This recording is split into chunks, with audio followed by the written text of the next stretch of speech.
elite confidence that things are going to turn around and that they're going to, quote unquote, win a championship because he's done it before and he thinks they're on the right path to do it again. That was an interesting take. Hoist the championship. That's right. Yeah, I think he actually did the gesture. Yeah. I thought, first of all, a good question by Corey, because it's hard to ask big picture questions right now when a lot of people don't believe Mike Norvell is going to even be here in the future. But I thought, the way he asked about just your confidence in the direction of the program, the future of the program. And when he started off, he said, I believe this program is poised to have great success. Like he used the phrase, the program, which you could kind of say, okay, well, even if I'm not here, right. I feel like things are trending in the right direction. I think there's talent on this roster. I think the infrastructure is here. Clearly, they just built new facilities. Stadium's been like everything is set up for the future, whether or not, whoever the head coach is. But then later, as he kind of got going, he started kind of getting more into, what we're going to do, what I'm going to do, what we can do with this team. I thought that was kind of interesting. I don't know what else you could possibly say. You have to present that image to the players and to yourself and to your coaches until you're told otherwise. So, it's not necessarily, it's more dog bites man than man bites dog that a coach talks about. Yeah, I think we're going to do in the future. But to your point, it was very strong. It was very emphatic that he believes he's going to lead them to where they want to be in the next year or two. And I don't know whether or not he's going to have that option, but I guess we'll all find out. Yeah, I thought it was interesting. He did talk about there have been some transitional elements to this. Well, I'd say. But what I would also ask is, he would say that it seems to me he would say that if he thought this was a 2 or 3 year plan to turn this back around and not a quick fix. So he's kind of balanced. He's tried to balance both. That's a great point, man. And that's the thing I've been wrestling with for the last couple of weeks as we evaluate, particularly to me, the defense. Obviously Gus Malzahn is a instant fix kind of guy in terms of his system. They went out and got Tommy Castellanos. They knew they were going to be able to put up some yards and points pretty quickly with that system. It's kind of what it's good at. It's not necessarily maybe great at winning down the road. It's not necessarily great at winning championships, but it definitely is something that can get you kind of a quick fix, get you to kind of decent as opposed to, where they were coming from. Defensively, though, that to me and Tony White, what he's trying to do, I do feel like that's a system where maybe it would take a couple of years to kind of get where you want it to be. And so it's hard to evaluate Tony White in the defense right now because on one hand, it's not good enough. You gave up 40 plus points to Virginia. You had a bad day against Pitt.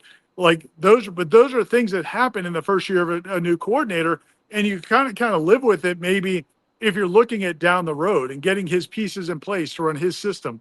The problem is they're also fighting 2-10 from last year under this head coach. So it's almost like there's two different things going on at the same time. One is you do understand that new coordinators are going to need a little time to kind of get where they want to go. On the other side, you have a head coach that went 2-10 last year, and for them to have the right to keep growing and keep advancing, they need to win more games. And so that's the conundrum they're in. Like if Florida State had signed on to make these changes knowing this is going to be a 2 or 3 year turnaround, like you said, then that would be one thing. But I don't know that that's what the administration was hoping for. I certainly know that's not what the fans are hoping for. So yeah, it's like there's two different things going on. Yeah, I mean, I think they thought they needed a shot in the arm and help Mike out and let him take a step back and do some other things. But Mike himself talked about how quickly this would get fixed. Right. All of last year, over and over again, he talked about it. So I know what's wrong. I'll fix it. We're going to be fine.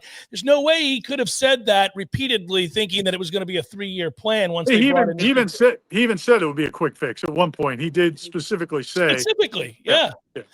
And now you begin to lose even faith in the marginal improvements in other areas. Like it looks like the offense is beginning to go backwards now. They can't execute simple things. It happens all the time that they fumble in the red zone, or that they commit stupid penalties after big plays, or that they can't hit a wide open receiver repeatedly.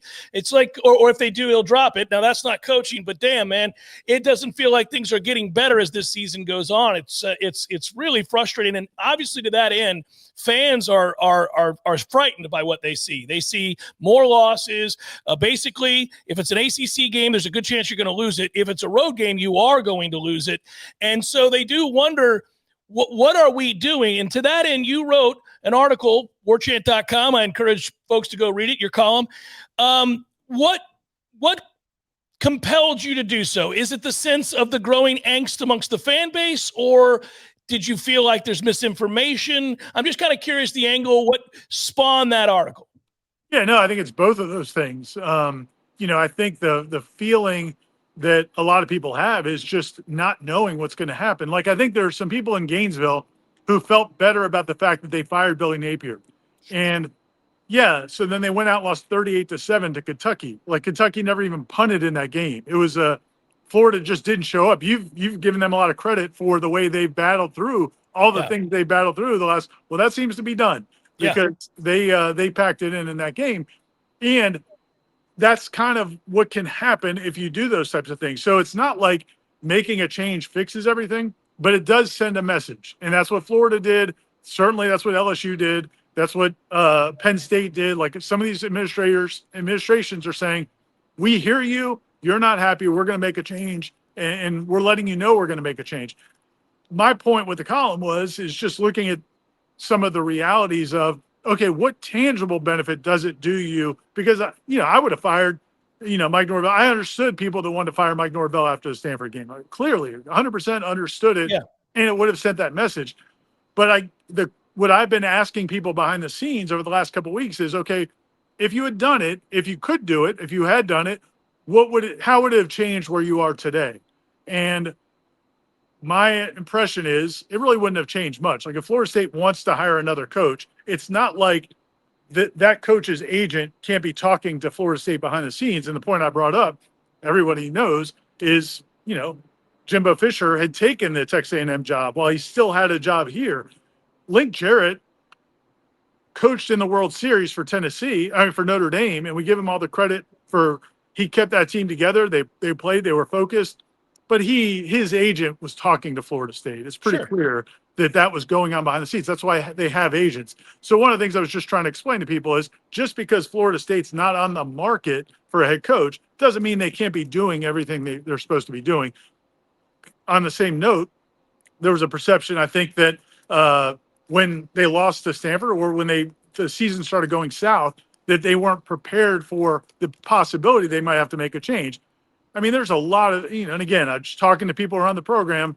They've spent this entire year looking at the landscape and talking to different people about different coaches who might be on the market if they need to get a coach. Because not just if they had to fire Mike Norvell, but if Mike Norvell left, or if, Gus and Tony left and you had to start over again. So again, I just want to explain to people that just because you don't see activity doesn't mean activity is not taking place.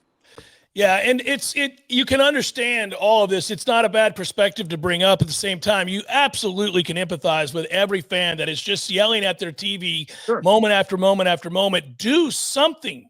This is awful. We're in purgatory. Every day that goes by, where everybody else in the country is searching for a coach publicly by firing that coach, we're the only program that's not. That you see. Like, there's like 20 jobs open, 19 of them have fired their coach.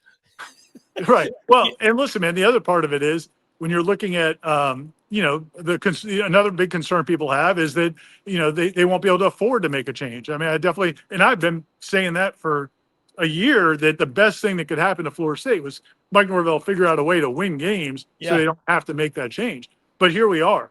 And my point is, from talking to people, again, I don't think they're going to say we can't do anything because we're hamstrung by money. There was, I know Pete Nakos, who does a great job with On3, he's been reporting that, the appetite isn't necessarily there from the donors, the boosters, to buy out Mike Norvell. What I would say is, and again, talking to people, the appetite wasn't there to buy out Willie Taggart either. That's not how donors don't want to spend money to send somebody else. They want to donate to a building. Mm-hmm. They want to donate to facilities or maybe even NIL. But to pay off a former coach, that's not usually what donors are fired up to do. So since that reporting's out there, I kind of want to push back on the idea that, well, if they don't get 50 donors to step up and give $1 million each, nothing's going to happen. That's not true. If Florida State needs to make a move, they're committed to doing what they have to do. Yeah, I would think there's no way, right? Like, we don't know what's going to happen. Right. But if you were to lose at home to Virginia Tech this week, and obviously it doesn't look good to go on the road against NC State, hell, we don't beat them when we're good. And who knows what's going to happen with Florida at the end of the year? But I don't know. Florida, I do think Florida's a great example because they just got pasted by Kentucky, 38-7. This week they're going to Ole Miss. They also have to play Tennessee. Oh yeah, they're going to get hammered. You could be playing a team that's on a 5-game losing streak with an interim head coach, and if you lose that game, even if it's a good, you know what I'm saying? Yeah. Right. Yeah, so we don't know how this is all going to play out. But yeah, there's certainly no guarantee they're going to win 2 of these last 3 games. They're probably not likely to win 2 of these last 3 games, and they may not win either of those last 2. So yeah, my point is, we'll see how it plays out. But I just wanted to dispel some notions that, because I do feel like people are to your point. Like, okay, well, if this hasn't happened yet, it's just not going to happen. I wouldn't say that. Brother, I appreciate you making the time. Makeshift right there by the stadium. Be well. I'll talk to you later. Talk to you tomorrow, in fact. Thanks, Jeff. See you, man. Take care. Ira Chaffel, warchant.com, making time for us on the Jeff Cameron Show. 93.3 Real Talk Radio, Warchant TV.